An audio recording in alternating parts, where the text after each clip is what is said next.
Welcome to the Sheila Mack Show, reality at its finest. Here we have real people sharing real stories and actionable steps to help you reinvent, rebuild, and reboot your business and personal life on your terms. I'm your host, Sheila Mack, and today we have special guest, Kristina Shea. Kristina is an emerging leader in the wellness space. She is savvy, smart, and spirited, and she has a strong business background as a senior executive, but anyone who knows her will agree that she is a heart-centered business leader as well. She has stepped out on her own into the entrepreneur space as the founder of BlueSkys Life, a purpose-led, inclusive, holistic lifestyle wellness brand. Kristina has a life story of resilience, and she is going to share more about that now and more about BlueSkys Life vision that is to make all women feel beautiful inside and out naturally with non-toxic products and non-toxic thinking. All right, welcome to the show, Kristina. Thank you so much, Sheila, for having me. It's an honor to be here with you and share my story and hopefully provide some enlightenment and inspiration for others. Yes, and I like to start off each show with asking a question. Now, this show actually came about with my new best-selling book, Bootstraps and Bra Straps, the formula to go from rock bottom back into action in any situation. And I have found that sometimes in life, when we hit a difficult situation, it really is a gift that lets us reinvent ourselves on our own terms. So do you have a story that you could share about a time in your business or personal life where you experienced a difficult situation and how you got back on track? I'm happy to do so. I wasn't really happy at the time when all these things happened, but as you say, a lot of them happen for a bigger purpose, or at least that's how I like to frame it. I'll give you a bit of my personal background. So story of resilience, I have been widowed twice. It's like being struck by lightning twice. Mm-hmm. So I had to rebuild myself up from both examples. Once I was very young, I was 24 years old, and my husband died in a motorcycle accident, which you can guess is not a pretty thing. We used to ride, and I had to leave my home, start over. I left, I lost my job too, because it was just a very traumatic time. And we didn't have, insurance or things like that. That was really feasible in terms of sustainability. And then I remarried, maybe not to the perfect partner, but I did have a wonderful daughter. Unfortunately, he had his issues, and he died very, very suddenly in 2016. We were not like completely together, but we raised and co-parented because he did have some, as I said, issues, but alcoholism, gambling were some of those. So I found those very difficult. So I was the sole provider, and he passed away. The hardest moment in my life was really telling my daughter that her father had passed away. Yeah. And in that same year, and everything in 2016, I mean, I know nobody's saying 2020, 21 have been hard, and they definitely have been. But 2016 was the worst year ever in my life. I lost my father as well. So we both lost our fathers in the same year. I was actually, I had an issue with my employer at the time. So I ended up actually in legal discussions. So it was quite a challenging year. And I was, trying to figure out how I'm going to make ends meet. And it was just so, it was totally rock bottom, because I was like, what am I going to do with my career? I left a corporate, very high profile position. And I had to reinvent myself, as you say. And really my guidepost was, wanting to be a role model for my daughter. And, I knew that I had a higher purpose. There was always this voice inside me. And during that time, in addition to all that, throughout those timeframes, I was diagnosed with a brain cyst, and I had suffered debilitating migraines. So we attribute everything to stress. And back then we didn't really talk about how much stress was more like a badge of honor, right? So I actually collapsed in the financial district. So all these things started to gel together, and I was diagnosed with that, and, and coping with it, and on my own terms, and living well, not sleeping 3 hours a night and all those things. So really what I did is I reframed it, everything. And I'm like, these things all happened to me for a reason. And I started living my life, I call it wealthfully. So, meditation, incorporating healthy eating. I mean, I was existing off Coca-Cola and cinnamon buns when I was working downtown Toronto. And then, so not being well. And, I was using a lot of painkillers too at the time, trying to deal with my migraines, which is a cocktail for disaster, right? So recalibrating my life, reinventing it, reframing it. And I just decided, what, enough, don't feel sorry for yourself. You have to get up, dust yourself off, and keep going. And, throughout that journey, a lot of women said, how can you keep going and how can you be strong? But they also told me that I inspired them, which it was not my purpose at the time. I just wanted to survive, Yeah. right? So, and I realized there's a real gap in education about toxic products that women wear on their bodies every day. So the average woman puts about 515 or so chemicals on her face and body. Wow. She leaves her house. I'm not talking products, but chemicals. Among them are, formaldehydes, obviously parabens and phthalates, which are all plasticizers. And there's another one people don't know about really right now, but PFAs, which are in, stay on lipstick and all sorts of things. So these things have cumulative effect. I mean, not to mention with our lifestyle, but because we use these products on the largest organ of our body, so I really feel I have a purpose here to educate women and also elevate women as a whole and wellness as a whole and help them live a better life and be their best selves inside and out, as you said. So that's sort of where it all came from and how BlueSkys came to be. And my purpose is all under that blue sky. Wow. Yes, that is so important, and something that I think there's some awareness around all these chemicals and toxins now that wasn't around before. And I don't know how COVID affected everything as far as, because everybody was so concerned.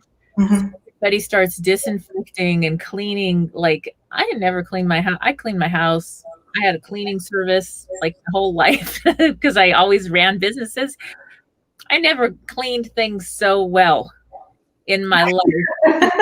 When we first started, nobody knew, and they're giving all these warnings. We're like, okay, well, shoot, clean again. And it was a lot of cleaning and products that usually I wouldn't even bother with. And I tried to be as safe and natural as possible, but it was difficult and interesting. So that across the whole world, people overindulging in the cleaning products to the point of, I don't know, burning your hands with the cleaning sanitation stuff almost. And yeah. So, yeah, exactly. Yeah. So what do you suggest? I mean, for makeup, for us ladies, what are the healthier brands or things that you use or recommend? What do you suggest for all that? Well, I mean, I really recommend really understanding and trusting the brand that you do buy from. Learn how to read the product ingredients and so on. A lot of people will say that they're organic, but it's just if they're not certified organic, and that's a costly process. So a lot of the smaller companies actually do practice organic practices. But some of the large companies, their bottom line, is what matters most to them, and so they can put organic or all natural, which is very misleading because a lot of the ingredients are not natural. They only, actually, I think it was, I'm trying to remember, I don't want to say a stat just to make sure I'm off, but it's over half of the products that you see on the shelf are not organic or are not all natural, even though they say they are. And it's much cheaper for larger companies to bring in, barrels of petroleum to put into their products versus the natural organic ones. So it's really, I think, trusting the brand. I actually carry a variety of clean living and clean skincare products, which I personally vet. And I'm in the business, or right now, I'm always making sure I'm in the know, and I'm very transparent with that. But look for parabens, look for phthalates, and ensure that there's another one that fragrance. So a lot of times you will see the word fragrance. This is kind of, to me, it can be a red flag. Because it's not defined, so you don't know what's in that fragrance. And usually a fragrance means it's a synthetic chemical. I'm not saying all of them are, necessarily bad, but that is, and if there's a long laundry list, I don't want to list them all right now, but there's something called the Dirty Dozen. And you can use an app like Think Dirty, which is actually a Canadian app. I'm in Canada. Which will highlight, what to look for and what not to put on your body or face. If you can't say the word, often it's not healthy. And I'm not saying that you want to eat all the ingredients you put on your skincare, but if you definitely don't want to eat certain ones because you can't pronounce it, or like formaldehyde is like bad, right? So you do not, so don't put them on your face because, there's another different stats, like anywhere from 30 to 60% of those chemicals that you put on your skin, which is your largest organ, are absorbed into your bloodstream. So think about that cumulative effect. You might not see it in a year, you might not see it in 5 years, but you might see it later, or you might see it immediately. There's all sorts of carcinogenic things, and we don't even know all the effects. And because women are being sold to look beautiful, but I mean, I think it's really good to go natural. I'm not saying that you don't wear or use skincare at all or makeup, but really understand those ingredients and go back to your roots. And BlueSkys is all about that. I really do vet the products that I carry. And as I said, we're in the midst of formulating, which is about a year out. But it's a very exciting process because I think it's really important, whatever brand you choose, that you know that they stand behind their product and you can ask questions and reach out to them and they will answer you truthfully and transparently. Mm-hmm. Yes, it's really important. And I think a few years back, my friends had me switch over to certain brands that are very natural and healthy, and they are more costly, but I have to wear makeup for these videos. I know I did actually put makeup on today because often during COVID, I would have to say I'm good about my skincare, but I don't always put makeup on. I literally don't wear makeup unless I'm shooting the videos or going to speak on a stage or something like that. I'm, maybe some like a Burt's Bee or something really natural lip gloss. And that's kind of it, because I have good skin and people say, oh, you have good skin. What's your routine? I'm like, I just don't put a lot on most of the time and let my skin breathe. And I think that's been the best, and natural soaps and things at home that are like organic and safe and that I shower with. I don't have like a huge routine that I don't do the, all the chemicals you put on. I don't really do that. I've never had to do that. And so it's really good. No, I agree. I think, being as natural as possible. I mean, I do like to look, anybody who knows me, I know I used to even be a performer, or back in the day, like, yeah, I liked my sparkle. I still like my signature pink lipstick. Yes. I'm still a woman. I mean, but no matter how you choose to live, I think it's really, we think about so much what we put in our bodies and what we eat. And I'm very much about that as well. But I mean, I always believe in the 80-20 rule. Like, we have to be a little real here, like a glass of wine, maybe, something a little bit not so healthy once in a while. But it's the same thing with our skin too, and our face. I mean, but if you're putting that much caution and awareness of what you put in your body, you should think about what you put on it as well. Because as women, we do use a lot of body butters. And I have, for example, a full collection of Shea butters, which is my last name, Kristina with a K, Shea, like the butter, like I like to say. And I love that because I've had eczema, and it even can help with psoriasis, all sorts of things that you have in your scalp. But it's natural, and we use essential oils to fragrance. So they're not fragrance, they're actually, aromatic, and they're not more like an aromatherapy experience, and they're mild. And yeah, and we can carry raw products as well that have no scent, because some people do have allergies. And I think it's really important. And BlueSkys Life, I spell it with a Y. A lot of people say that, why did you spell it like that? It's incorrect. And it's actually because I really wanted to be a purpose-led brand, and it was all about your why. And my why was that I wanted to inform women about what's in their products and how to help them understand that, and just be cautious. And just because it says natural doesn't mean it is, because it can be a marketing jargon. Yes. So I think it's just as like you would read your ingredients, and with what you put into, like what you eat and consume, I think it's just as important to understand that and work with a company that really stands behind the same core values that you do. I agree. And, there's something to it. At my house, I even have the water filters on the showers, and the Kangen water filter, and things like that, they say when you're showering, and the chlorine and all the chemicals that are put into, at least in the US, there's like so many chemicals in the water. And if you're showering, then you're ingesting it into your skin and your pores more than if you drank it, even just from showers. And so it's really important to do these things. And I'll invest in that over a new piece of furniture, let's say, because I think that's more important. If we don't have our health, what do we have? Exactly. Health is your wealth. And I even, I play with the word a bit, but wealth, like WELLTH, because if you don't have your health, when it's not your, you don't have any wealth of any nature. And I always do say sick planet is sick people. So we were talking about all those from the water. There's even something called structured water, which I have to look into, but which is a good thing. But what I also wanted to talk about was sustainability. So products that we have to be mindful of what those chemicals are that they use to create them in the first place. And a lot of them do go down into our water systems. So, what we drink and what we shower with, it becomes part of our DNA and our makeup. So To be mindful of what you buy, even with, I don't sell detergents or anything like that, but just to be mindful in general, but even what you use on your face or your hair care products and so on, they go down the drain when you wash your hair, and all those things. And I know they sound like a lot, but this is those micro steps. You don't have to change everything at once, but just think about those things, because we want to leave a healthy planet and to our children, but we also want to make sure that we stay healthy, and whatever we can do to make the planet well will help us in the long term too with our own health. Yes, there's even natural hair coloring. Mm-hmm. And natural, I forgot the name of what I use, but it's like, I don't know, maybe $25 or something like that for this box, and it's all natural from Erewhon, is a store in the US, and you have to get it online, or Erewhon. It's a specialty, but it's like so much better. Why are you going to put something in your hair that right on your head is going right to your brain? That's a topic. Yes, very, very true. I don't know about that. So there's ways to get around these things, and it's like you just feel like, well, it's still better. Mm-hmm.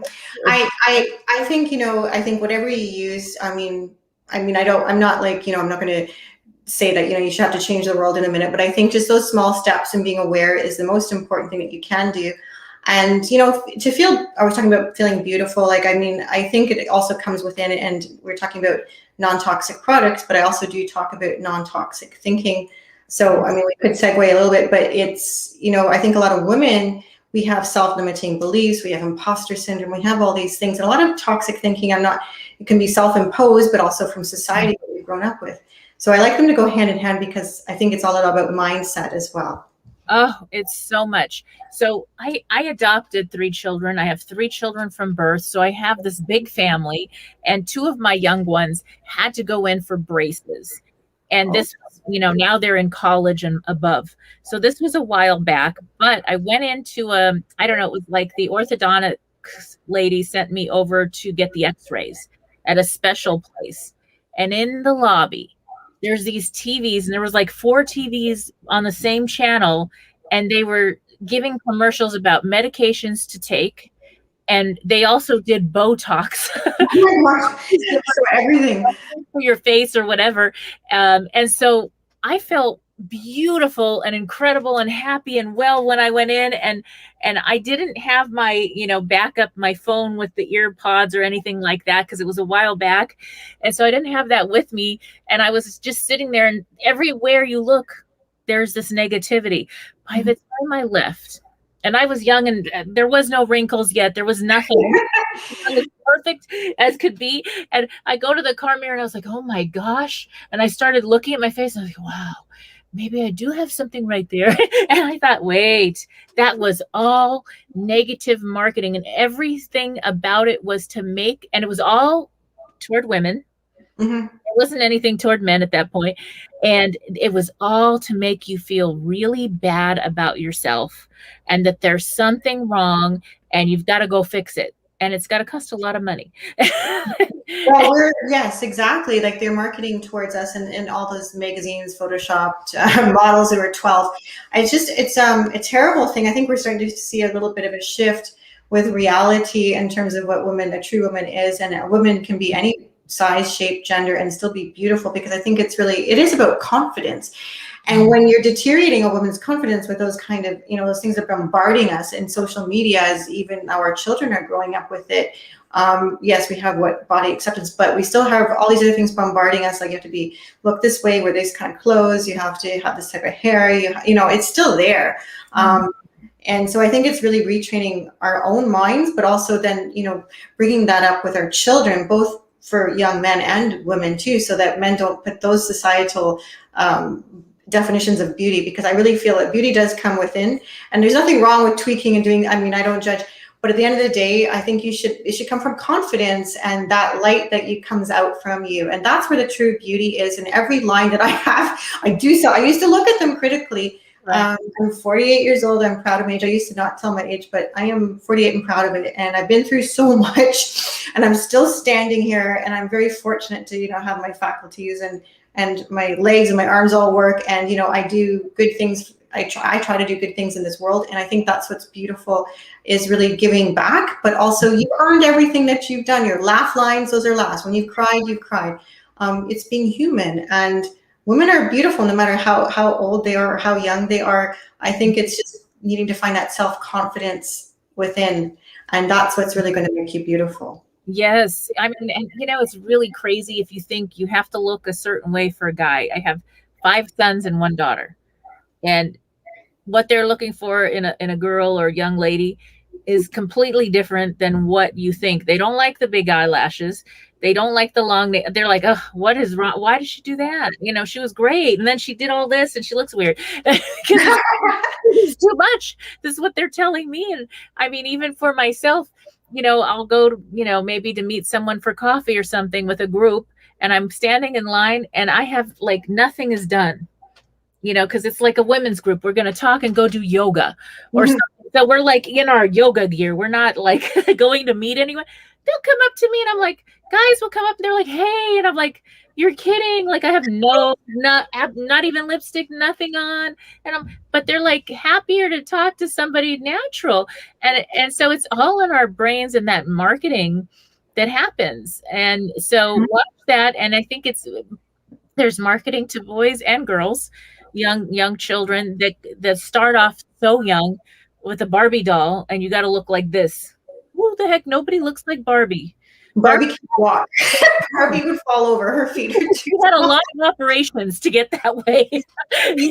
Yeah. I think that's so sad, and I think it's starting to shift, but it's going to take time. But I think it's to continually educate and elevate women as a whole, and I think that's always been my thing. Even when I was in the corporate world, is like I want to shoot that elevator back down and elevate women, but not just from a corporate perspective of their career, but I want them to feel like they're beautiful inside and out. And I used to even host these dance things, because I used to do dance when I was younger, but I used to have these big events, and I would have the professional, but also would get the amateur women in to dance, and they were like, some of them were 75 years old, and so they were all shapes and sizes. And I had one woman come to me after, she goes, you made me feel beautiful. This is the first time I felt beautiful in my life. And that is one of the most defining moments actually in my life, because it became a mission of mine that I wanted to make every woman feel like that. Because it's funny, because you could be a supermodel and you can still have all these insecurities or look a certain way, and you don't realize that they have the same insecurities as somebody else often, right? And a lot of it's not even real. I mean, they take off their makeup and they're not photoshopped. And so it's hard to look at yourself, and even with all the filters and things that you see on social media, like you see these young girls and, it's before and after, like in terms of what they're swiping with the filter. I think it's going to really alter some sense of reality. And I think we need to get back to being real. We talk about authenticity. So let's try to be real as much as possible. There's nothing wrong with, putting up, I do like my lipstick. I won't lie. That's one thing I think I'd like on a tropical island if I was, and sunscreen, definitely sunscreen. Oh, yes. I think, non-toxic thinking. I think I've grown up with it my whole life. Even my father used to, if I gained a little weight or if I did this or that. So I think it starts from a generational perspective as well. And I think as a mother, I want my daughter to always feel beautiful and healthy inside and out, as I always say. But it does come from within. And if you're shining, but when someone's dulling your sparkle or turning down your glow, don't let it. Protect that energy. And you are beautiful, and let it shine. Yes. And I think the media, if your parents listening in, watch the media, watch what your children are exposed to right now with our news. There's so much going on, a lot of fear, a lot of scary stuff. Yeah. And to have that in the home is going to change your child in a way that may not be too good, or add fear that's going to come out in a different way. It'll come out in homework or stress or acting out or something else. And so to really protect and guard what you're bringing into your home, even if you're just adults living there, what the energy that's coming in through those screens, keep it on a positive path. A positive energy is going to make all the difference. So I raised my kids. I was a Waldorf teacher, Montessori. Then I graduated and did Waldorf teaching, and it was a completely different education. And part of the agreement when you bring your children to the Waldorf schools is no screens until at least middle school. Nothing. They want real life experience where you're doing woodwork and handcrafts and you're learning art and singing and dance, all these beautiful things, and story and talking and discussion and creating your own textbooks. And so that's how my kids were raised, although we were connected with so many people in the community and children that went to regular other schools. And so we talked and had lots of conversations about the differences, but that media influence didn't happen. You know what I mean? And so, like, my daughter's 13th birthday party, now she's like 25. Her 13th birthday party, some of the kids in the area brought her the pants that say juicy on the butt. And she said, I am not going to wear those. Can I give you them back? There's no way. That's an insult. And I mean, because it was the fashion trend in the day. And she says, and why is that girl? She looks like a clown, Mom. Why is she wearing so much makeup? She's 13. Yes, I agree. And, I think it comes from the parents and society, what they see. And unfortunately, some of the young girls, that's where I don't really think they have to do that to impress boys, but also impress each other. And I think it just stems from that. And I also try to teach, even though, I mean, it's not something I agree with, is like just to take it from a non-judgment point of view, because with other girls, I think we need to support each other. Right. And you don't always know what they're living with at home or what society or what's going on in their heads as well. So, and I think, elevating young girls and women as a whole, doesn't matter what age they are, but making them feel good about their contributions. And your daughter is probably doing amazing things. And I always, compliment my daughter on what she's doing, whether it's volunteer work or school or just helping around the house. So it's not really geared, necessarily always at their looks, because I think that's what a lot of times we do in society. Oh, you look, well, there's nothing wrong with looking pretty. We want to look vibrant. I'd rather be vibrant than termed pretty. But when I was younger, or smart. And when I was younger, people say, oh, you're really pretty. And I'm saying, I'm really pretty smart. Yeah. So, and I think that's what we want to encourage our children and our daughters in particular, to really embrace their other talents. I mean, it's wonderful. I think beauty is in the eye of the beholder, of course, but I think it's so important to them to feel good about who they are and what they contribute in terms of value versus just, juicy on their bum. And I mean, there's even these pants now, right? With those, I don't know if you know what I'm talking about, but there's these workout pants, which they kind of shape the bum. Oh, yes, yes. And I was like, it's funny because I don't know, every era or every decade, that this size and shape of whatever is attractive seems to change, but you don't see that when it comes to men. So I think we should put down their foot, this is what we look like. We're all real women. And I think that's starting to come to fruition, but it's going to be a long road, but we just have to stand by it and make sure our daughters and our friends and ourselves, that we feel good and we love ourselves. If you love yourself, it'll all come from within, and it spreads, right? So it's like a contagion. So you spread kindness and love, then it'll just keep spreading. And that's what I do want to come out of the pandemic, kindness to be the new contagion, but also for women to, non-toxic products that help their health and wealth, but also non-toxic thinking. Yes, and the self-love of not having to do something to fit into some kind of a norm. Now you have to have a big behind or bum, and wearing this little, and that was in. It's like, and no matter what, and then you're putting on tanning lotion, or some people trying to get lighter, or they're changing their color of their hair because they got to fit in. Whatever it is, it's just like, to fit into what? You don't want to blend. I always tell my daughter, don't blend, because when she was younger, I just want to blend in. I'm like, you don't want to blend in. You want to stand out by who you are. I mean, if you want to have pink hair, go for it. I don't know what that'll do to you.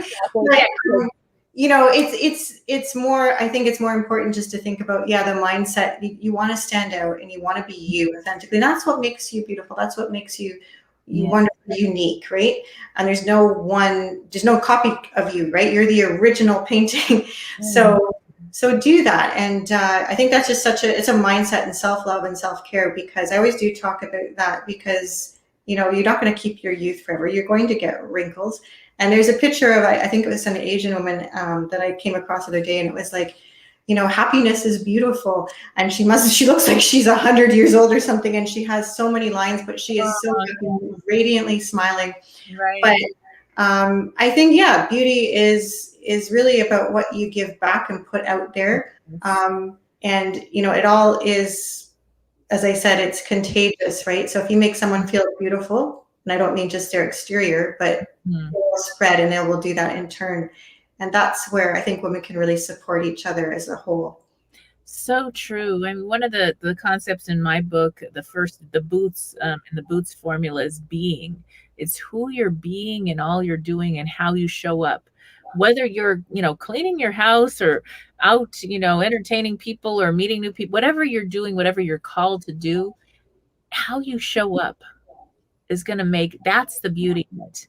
How can you show up? And this last 15 months or so with our universal pause, our COVID, how people are being, it screams volumes. Sometimes people are scared and they're not being so pretty in their what's showing up. And so to remember to be in your beingness and to show up authentically in love and kindness, no matter what you're dealing with on this planet, is going to make the most difference. And that's the most beautiful thing. I totally agree. I love that. I love the title of your book too, Bootstraps and Bra Straps. I just love that. I love boots. I don't always wear a bra, I'll be honest. but I think it's such a really wonderful title, but I think showing up, and that's one thing about, my story, I guess, is like, I made the decision to show up. I mean, I went through some really dark times and I was by myself. I'll be honest. I didn't have family support. I didn't have friends really. A lot of them, some of them were there, but a lot of them, they drift away or they don't know what to say to you. So, right.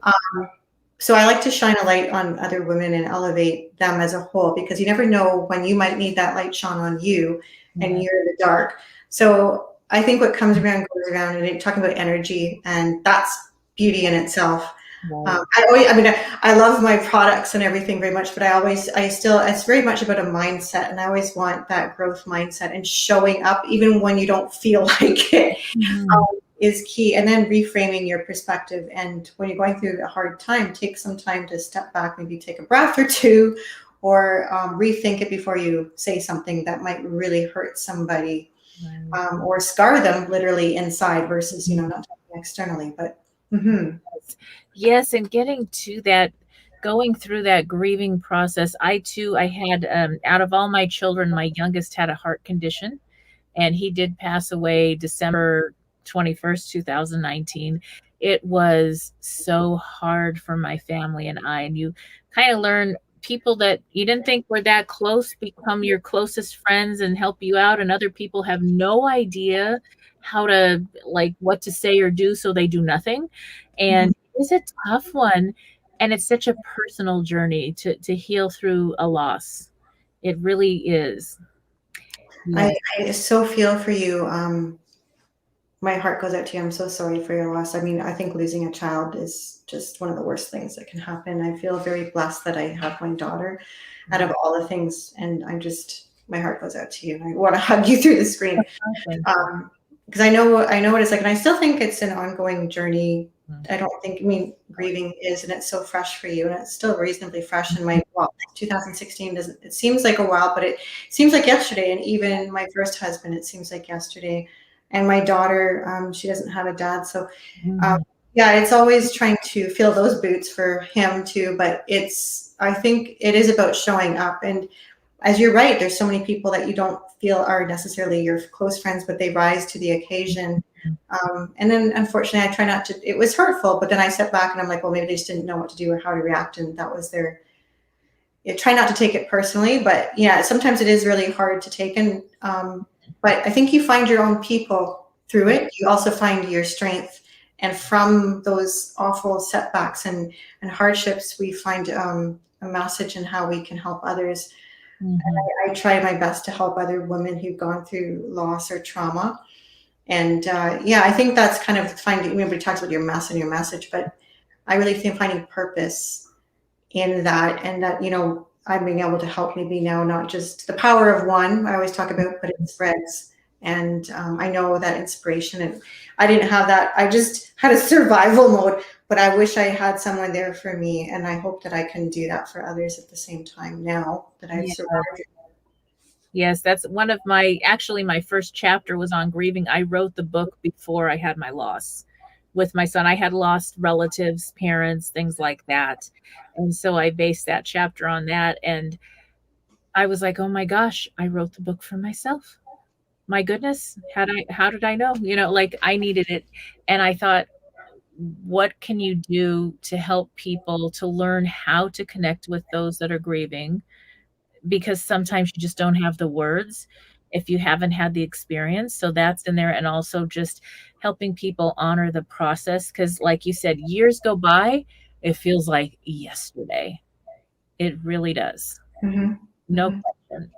Totally. I understand, like, it was 1997 when my first husband died, and, yeah, and it does. I remember everything like it was yesterday, but it still seems like a lifetime ago, and it's framed my way of life a little more. I'm more in the present. I enjoy the beauty of sometimes the really simple things, which maybe we didn't appreciate as much before, especially after my health condition as well, because it was brought on by stress. Mm, But yeah, being present and trying to enjoy those moments and don't sweat the small stuff, as my mom used to say, which I never really understood until much later.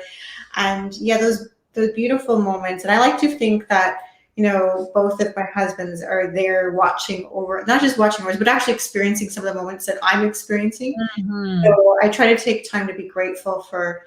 Everybody talks about gratitude. It's sometimes hard to implement, but that's one thing that I did and I still continue to do to help me get through it. But I think you writing that book, like I'm in the process of doing something similar, but yeah, it was like the universe setting you up for maybe healing as you finished and then maybe read it again after. Right, right. Yes, it was exactly that for me, and something that you just want to be able to help so that those out there are not as alone. And I felt very alone. I also didn't have family, just my children, and we're the strong ones. Is like, okay, but we're going to be really honest here. We're not going to have to be strong through this as we went through our grieving process. We're going to be able to cry. You want to wake me up at 3 a.m. and talk, or cry, or you need to hit something.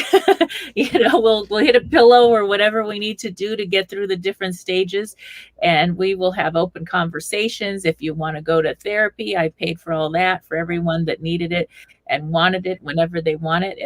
And so it was really honest. And even me sometimes breaking down and crying or talking honestly with my kids about it gave them permission to feel. And I think that that kind of helps to prevent the physical manifestations Mhm. because we're not letting those emotions out. I And agree. yeah, it kind of it'll go somewhere in your body if you don't let it out, the pain. And so that was something I really worked hard at, and it made a big difference. And then gratitude practice from the very start, I was like, okay, I know we can barely think today.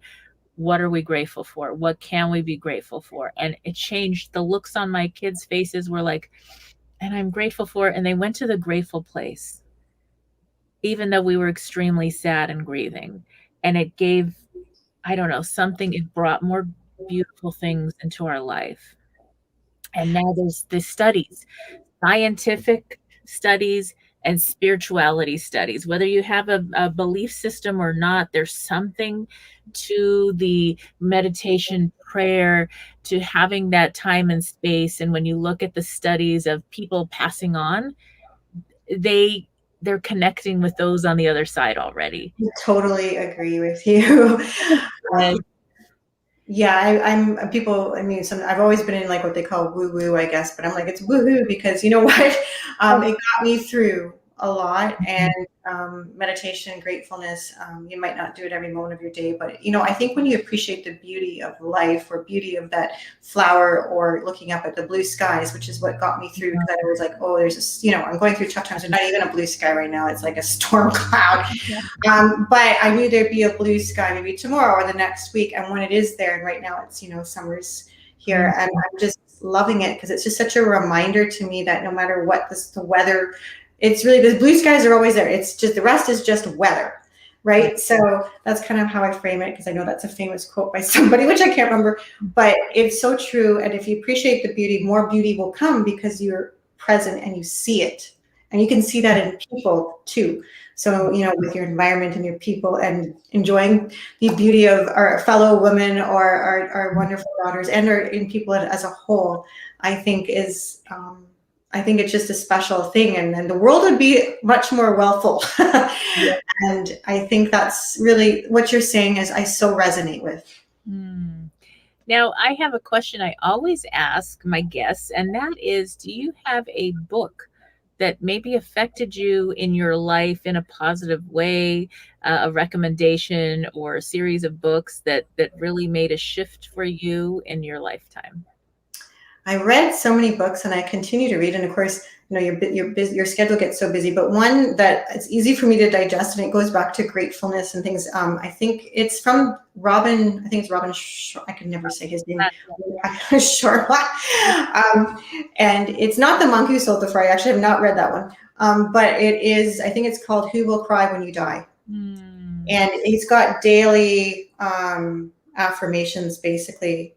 I believe, and there's another book that I have, and it's like a daily, and I can't remember if that has the same title, but anyway, it is Who Will Cry When You Die. And because, you've had loss, I've had loss, I want to make sure that the why in my blue skies, that I have a purpose and I leave a legacy of some kind, even if it's just one person, and continue to do that. Because people think it's morbid when I talk about that. Like, I want a big party when I pass away. Everybody have fun and hopefully remember me in a positive light. I don't want it to be a sad occasion, because I want to know that hopefully I've spread some good things here while I'm here. And so that's one book that's always really stuck with me. There's lots of professional books, and I love Robin Sharma. And there's so many amazing books, but that's the one that really does stand out. There's another one that I'm trying to remember the author's name, but I think it's called Design Your Life. And it's kind of like BlueSkys Life. I wanted to design my own life and around this optimism and beautiful sustainability and bright skies ahead. So I was designing my life in a positive light and making things beautiful, making women feel beautiful naturally, in terms of non-toxic products, non-toxic thinking. But those are the ones for me. I'm very curious to read your book, actually, because I am definitely going to get a copy of it. So, what about you? I'm very curious about books for you. Oh my goodness. So I would say Think and Grow Rich is my ultimate favorite. As an 8-year-old child, I actually bought it at a neighbor's garage sale. And I was living with parents, grandparents, and different elders because my mother had polio and she couldn't take care of me. And my father had health issues. And so I was kind of passed on from house to house, and I wanted to help my mom. And so this little kid, I was like, okay, this book is going to teach me how to think and grow rich so I can help my mom. And so I slept with the book. I read it over and over again, Napoleon Hill's Think and Grow Rich. And I actually was able to buy my mom a home later on and help her and all my family a great deal. So that book has always been a gift to me. And I still have that original copy on my nightstand. And so it's still... Yes. What a story. I love that. I have not read it. I've heard really good things about it. So I am going to probably get the Audible version of it if there's one. But that's an amazing, beautiful story. There's so many books too that I read that are fiction, and I guess talking about creating a world, but I know it sounds kind of silly, but Wizard of Oz, because the hero was a little girl, and she lived in I had a bit of a dysfunctional home, but she had hardships in a different way and poverty, and she escaped in her own little world and created her own world of fantasy. But also there was a lot of positive messages throughout that book, and it's not just the one book, there's a series of them. And the author himself, Frank L. Baum, he's got a story of resilience. That book was several times, many times rejected, and it was eventually published, and look at the legacies left behind. So I really do like sometimes just even children's books, because they have usually a good message in them at the end of the day, and what inspires children. And I think it's just so amazing that you read an adult's book that was, that is so amazing. I'm definitely going to get a copy of that now. Oh yes, and my daughter and I, our favorite book is Robert Louis Stevenson, and the Seagull book, and so that one book is Jonathan Livingston Seagull. And yeah, so I think it's actually Richard Bach that wrote it. Yeah, I've heard of the book, but I don't know the author. Oh, story is just incredible. And that was a gift I received in, I think, second grade for Christmas under the tree. A neighbor gave me, they give me these books that have such depth and meaning. And that was, my daughter picked that out as her favorite book as well. And we still have that because it was this whole story about a seagull, but it's about life and humanity. And it was just incredible. So now, my other question as we're coming to the end of our talk is, what would you tell your younger self? Let's say like your 10-year-old self. What I don't know, words of wisdom or guidance would you give yourself? Oh, that's a very good question. I've been thinking about that actually. I think I would tell myself, again, not just with the small stuff, but I mean, I really think, don't worry about what other people think of you, because I think, especially as girls, we're always worried about what we look like, what other people are thinking about us. And half the time they're not even thinking about you anyway. They've got their own problems. But yeah, and go and be true to what's driving you, what your passion is, because, you know, especially when you're at that age, it's like people tell you, oh, you should go into law, or you should go into corporate, or you should do this, or you should do that. And meanwhile, at the end of the day, I really wanted to go and be a fashion designer, actually, which I never did pursue. But because I was told that wasn't. So I think be true to yourself. Don't worry about what other people think. You have one life to live. And a bit of practical advice, I'd say wear sunscreen, because I was always trying to tan.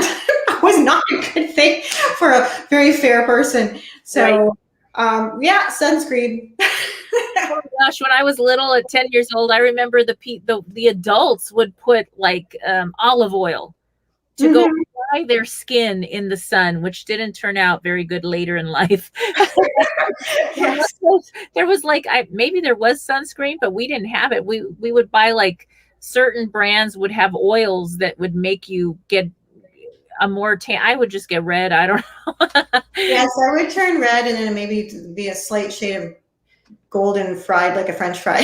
So I think, yeah, which isn't healthy either. You know, I was too busy trying to fit in and look like, you know, the Farrah Fawcett's, and not that I would, you know, she was beautiful, but I mean, you are beautiful. That's what I think I would tell my younger self. You are beautiful just the way you are, and do what your heart is telling you, and don't listen to other people. Right. Be you. Nice. I love that. And now, where can people reach you, get your programs, and learn more about BlueSkys Life? Yes, you can follow me, of course, on social, Facebook and Instagram at BlueSkys Life. Blue and then skies, plural, is spelled with a Y, not an IE. So BlueSkys Life. You can also visit my website, same www.blueskyslife.com. You can reach out to me there. I'm also on Clubhouse under the same handle. So you can reach out to me multiple ways. Keep your eye posted for 2022. I am writing a chapter in a book actually called Grit. So, which I first thought, oh my God, I'm not really a gritty person, but you know what? I think it's just because we always think of it as that as a male thing, you know, grit. But I mean, women, we make children. We do all these amazingly tough things in life. And so, yes, I have some grit in me. And it's really a story about resilience. So watch out for that. So that's contributing to a compilation. And just stay tuned, I guess. So yeah, I'm always welcome to messages. You can DM me and email me personally. I will return your message. And if you are interested in having me on a podcast, and I'm going to be having a podcast very soon called Making HerStory. So you'll be seeing that in the next several months as well. Outstanding. All right. Thank you, Kristina. And for those tuning in, we'll be back after these messages.